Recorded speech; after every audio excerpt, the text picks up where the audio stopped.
This child was baptized by Father Gettelfinger, New Haven, Kentucky, right down the dirt road from where my mom taught, a little one-room schoolhouse for the colored children, because we were colored then.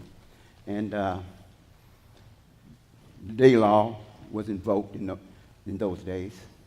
But as the Father Gettelfinger poured the baptismal waters over my head, and that limestone water trickled in my mouth, I said, that tastes good. I bet those Gettelfinger families can do something about that, and they really did. Those of you in Nelson County know who they are. So it mixed it with some good stuff. But I decided to stay a baptized Catholic. I think my folks had a lot to do with that. But my family moved to Bardstown, my father's hometown, and we became members of St. Joe's. That's what it was called then. Well, they got all the extra names they got today. And I watched my brother make his first communion as we sat back in that little alcove in the back of church. And after all the good Catholic white folks had gone to communion, my brother made his first communion, and he came back. And I said, there's got to be more to this. So I stayed. Then WW2 was going on. My dad had to take his family to Louisville because he had to do defense work. We moved into a community called Smoketown, the Church of St. Peter Claver, a church chartered by some lady named Drexel. She's now a saint. I've been touched by a saint, okay? And the Franciscan fathers, Father Simon was a pastor. The Sisters of St. Ursula was the teachers. And they taught us that we are people of God, and God loves us. I said, well, that's strange. Don't seem like it, all the stuff that's going on. But I decided to stay. Now, after, once again, my brother had this vocation to the priesthood, he sought help from the Archdiocese.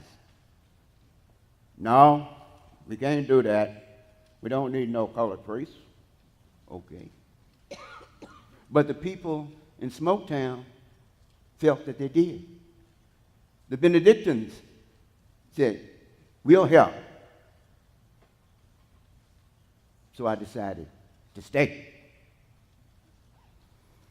So while I walked past a Catholic boys' high school on my way to a Catholic colored high school, and that was taught by the Sisters of Charity of Nazareth and a few good priests, Father Bowling, Father Hines. We felt we were good, that there was a place in our lives for us. And they told us to keep the faith, persevere, be strong in your faith. So I decided to stay. And these were complicated times for those priests. Okay? So I went on into service.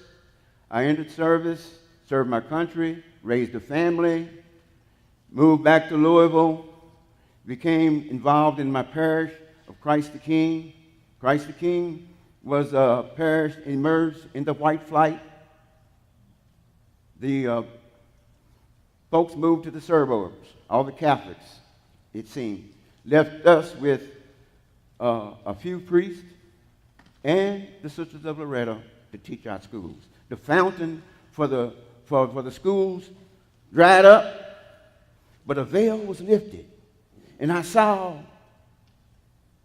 hungry, naked, people needing homes, people that are needed imprisoned, that needed counseling, the addicts.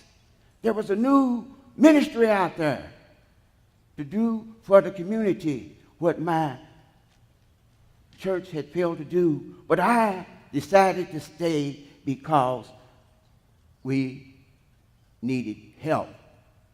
And that's what I'm saying today. Evangelization is new, but not new to me, because I relied on the evangelization of a few good people to keep my faith strong. So I'm going to stay, I'm going to stay, I'm going to stay.